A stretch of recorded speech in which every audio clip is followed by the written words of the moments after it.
नमस्कार किसान भाइयों। जब हम खेती की बात करते हैं तो उसकी शुरुआत होती है एक छोटे से बीज से। वह बीज देखने में तो एक मामूली सा दाना लगता है, लेकिन उसके अंदर एक विशाल वृक्ष और हजारों फलों का भविष्य छिपा होता है। आज के समय में जब हम बीज भंडार पर जाते हैं तो हम अक्सर देसी या ओपी ओपन पॉलिनेटेड बीज की जगह हाइब्रिड बीज की मांग करते हैं। हम एक छोटी सी थैली के लिए हजारों रुपए चुकाते हैं। मन में कई बार सवाल उठता है कि आखिर इन बीजों में ऐसा क्या जादू है? क्यों ये बीज इतने महंगे होते हैं? क्या यह सिर्फ कंपनियों का मुनाफा है या इसके पीछे सच में कोई बहुत बड़ा विज्ञान और मेहनत है? और सबसे बड़ा सवाल, आखिर यह F1 हाइब्रिड बनता कैसे है? क्या इसे फैक्ट्री में मशीनों द्वारा छापा जाता है? आज का यह वीडियो आपके इन सभी सवालों का जवाब देगा। आज हम आपको खेतों की उस प्रयोगशाला लैब में लेकर चलेंगे जहां वैज्ञानिक एक एक फूल के साथ बारीक कारीगरी करके इस बीज का निर्माण करते हैं। यह जानकारी इतनी गहरी और तकनीकी है कि इसे समझने के बाद आप बीज को सिर्फ एक दाना नहीं बल्कि विज्ञान का एक चमत्कार मानेंगे। तो चलिए शुरू करते हैं F1 हाइब्रिड बीज बनने की इस अद्भुत यात्रा को। सबसे पहले हमें यह समझना होगा कि हाइब्रिड शब्द का मतलब क्या है। साधारण भाषा में हाइब्रिड का अर्थ है दो अलग अलग गुणों का मिलन। जब हम एक बहुत अच्छी उपज देने वाले पौधे का मिलन एक ऐसे पौधे से कराते हैं जिसमें बीमारी नहीं लगती, तो हमें जो संतान मिलती है उसमें दोनों के गुण आ जाते हैं। वह उपज भी ज्यादा देती है और बीमार भी नहीं पड़ती। लेकिन यह सुनने में जितना आसान लगता है, करने में उतना ही जटिल है। इस विज्ञान की नींव रखी थी ग्रेगर मेंडल ने। उन्होंने मटर के दानों पर प्रयोग करके दुनिया को बताया था कि पौधों में भी माता और पिता के गुण बच्चों में जाते हैं। हाइब्रिड बीज बनाने की प्रक्रिया में सबसे पहला शब्द जो आपको समझना है वह है F1। F का मतलब होता है फीलियल यानी संतान या पीढ़ी, और 1 का मतलब है पहली, यानी जब दो बिल्कुल अलग अलग खानदान के पौधों का क्रॉस कराया जाता है तो उससे जो पहली पीढ़ी पैदा होती है उसे F1 कहते हैं। लेकिन किसान भाइयों, यहां एक पेंच है। आप खेत के किसी भी दो पौधों को मिलाकर अच्छा हाइब्रिड नहीं बना सकते। हाइब्रिड बनाने के लिए वैज्ञानिकों को सबसे पहले शुद्ध माता पिता तैयार करने पड़ते हैं, और यही इस पूरी प्रक्रिया का सबसे लंबा और कठिन हिस्सा है। अब हम बात करेंगे उस प्रक्रिया की जो हाइब्रिड बीज बाजार में आने से 7 से 8 साल पहले शुरू होती है। इसे कहते हैं प्योर लाइन सिलेक्शन या इनब्रीडिंग। हाइब्रिड बनाने के लिए हमें दो ऐसे पौधे चाहिए जिनके गुण बिल्कुल स्थिर फिक्स्ड हों। मान लीजिए वैज्ञानिकों को एक ऐसा टमाटर बनाना है जो लाल रंग का हो और जिसका छिलका मोटा हो ताकि ट्रांसपोर्ट में खराब ना हो। इसके लिए वे एक ऐसा पौधा चुनेंगे जिसके फल लाल हैं। लेकिन समस्या यह है कि खेत में प्राकृतिक रूप से उगने वाले पौधों में गुण मिले जुले होते हैं। हो सकता है उस लाल टमाटर के बीज से अगला पौधा पीले टमाटर का निकल आए। इसे अशुद्ध या हेटेरोजाइगस कहते हैं।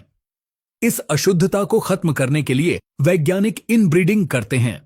इनब्रीडिंग का मतलब है स्वपरागण सेल्फ पॉलिनेशन, यानी एक पौधे के फूल के नर भाग परागकण को उसी फूल के मादा भाग पर डाला जाता है। बाहर से किसी दूसरे पौधे का परागकण नहीं आने दिया जाता। जब इस बीज को अगले साल बोते हैं तो फिर से उसी के फूल का परागकण उसी में डालते हैं। ऐसा लगातार 6 से 7 पीढ़ियों तक, यानी 6 से 7 साल तक किया जाता है। 7 साल तक बार बार खुद से ही क्रॉस कराने पर पौधे के सारे छिपे हुए खराब गुण बाहर निकल जाते हैं और अच्छे गुण स्थिर हो जाते हैं। 7 साल बाद जो पौधा मिलता है उसे वैज्ञानिक भाषा में इनब्रेड लाइन या प्योर लाइन कहते हैं। अब यह पौधा समयुग्मजी होमोजाइगस हो चुका है। इसका मतलब यह है कि अगर आप इस पौधे के 1 लाख बीज भी बोएंगे तो 1 लाख के 1 लाख पौधे बिल्कुल फोटोकॉपी की तरह एक जैसे होंगे। उतनी ही ऊंचाई, उतने ही पत्ते, वैसे ही फल। हाइब्रिड बीज बनाने के लिए हमें ऐसी दो अलग अलग प्योर लाइंस चाहिए होती हैं। एक लाइन को हम मादा फीमेल पेरेंट बनाते हैं और दूसरी लाइन को नर मेल पेरेंट। मान लीजिए लाइन ए मादा जिसके फल बहुत ज्यादा लगते हैं लेकिन बीमारी जल्दी लग जाती है।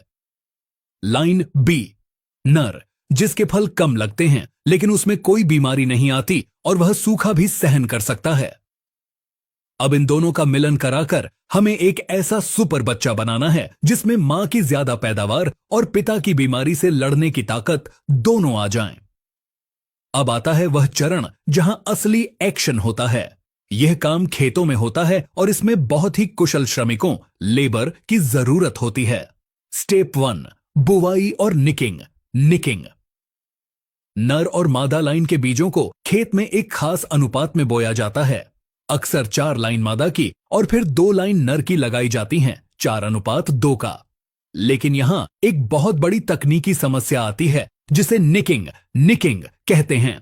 सोचिए, अगर नर पौधे में फूल 10 दिन पहले आ गए और मादा पौधे में फूल 10 दिन बाद आए तो क्रॉस कैसे होगा? परागकण तो बर्बाद हो जाएंगे। इसे सेट करने के लिए वैज्ञानिक बुवाई के समय को आगे पीछे करते हैं। इसे सिंक्रोनाइजेशन कहते हैं, ताकि जिस दिन मादा का फूल खिले ठीक उसी दिन नर का फूल भी तैयार हो। स्टेप 2, विपुंसन, इमैस्कुलेशन। यह हाइब्रिड बीज बनाने का सबसे नाजुक काम है।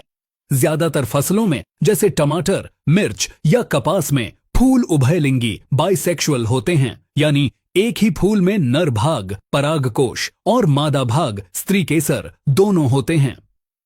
अगर हमने कुछ नहीं किया तो फूल खिलते ही अपना परागकण अपनी ही मादा पर गिरा देगा और सेल्फिंग हो जाएगी। लेकिन हमें तो हाइब्रिड चाहिए, इसलिए फूल के खिलने से पहले जब वह कली की अवस्था में होता है, प्रशिक्षित मजदूर शाम के समय या सुबह बहुत जल्दी खेत में जाते हैं।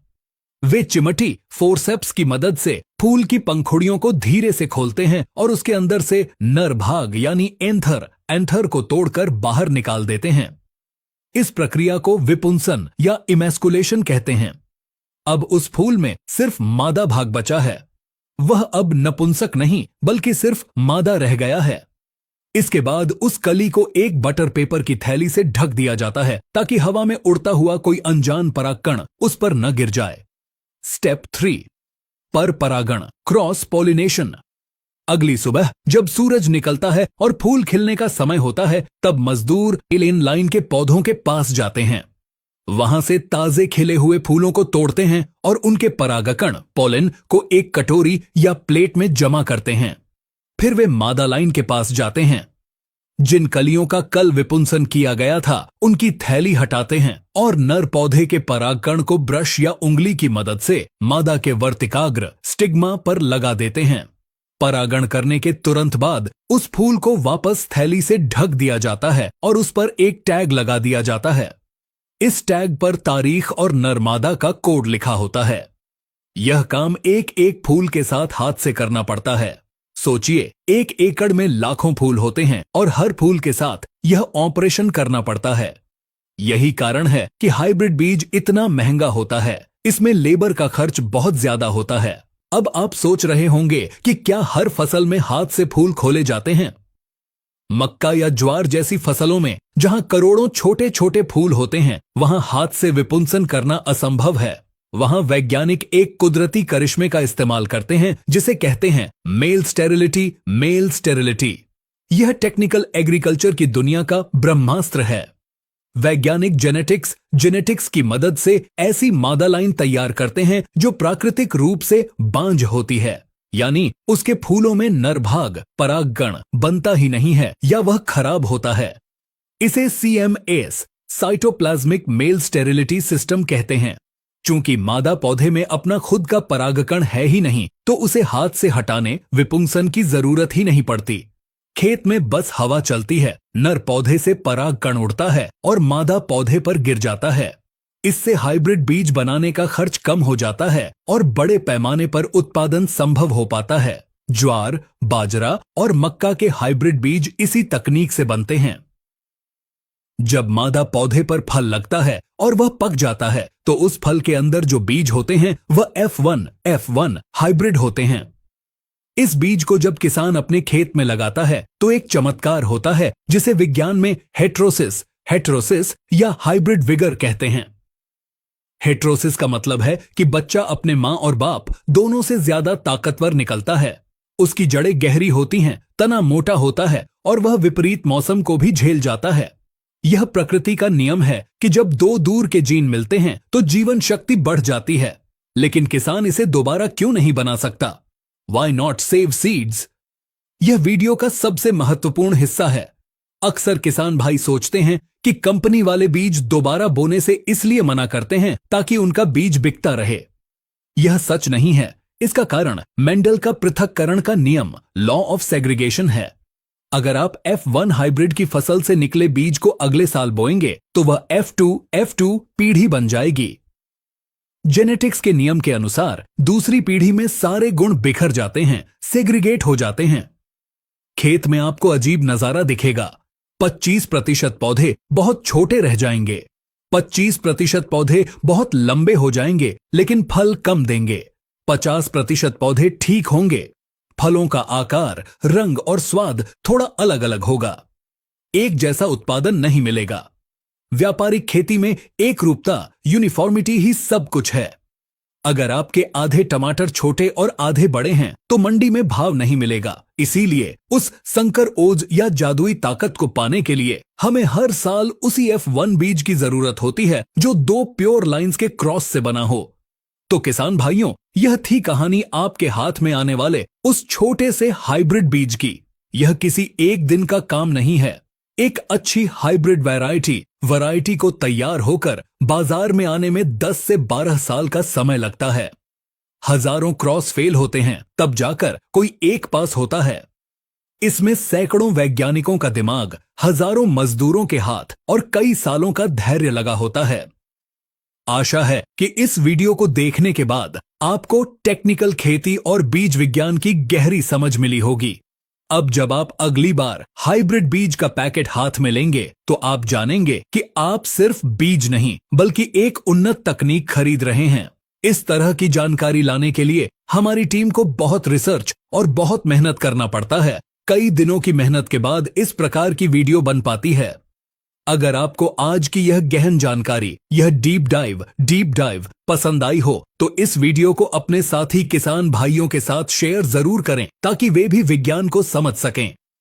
चैनल को सब्सक्राइब करें। फेसबुक पर देख रहे हैं तो फॉलो जरूर करें। हम इसी तरह खेती के हर मुश्किल पहलू को आसान और सुलझी हुई भाषा में आपके सामने लाते रहेंगे। जुड़े रहिए हमारे साथ खेती को उन्नत और वैज्ञानिक बनाने के इस मिशन में। जय जवान, जय किसान, जय विज्ञान। धन्यवाद।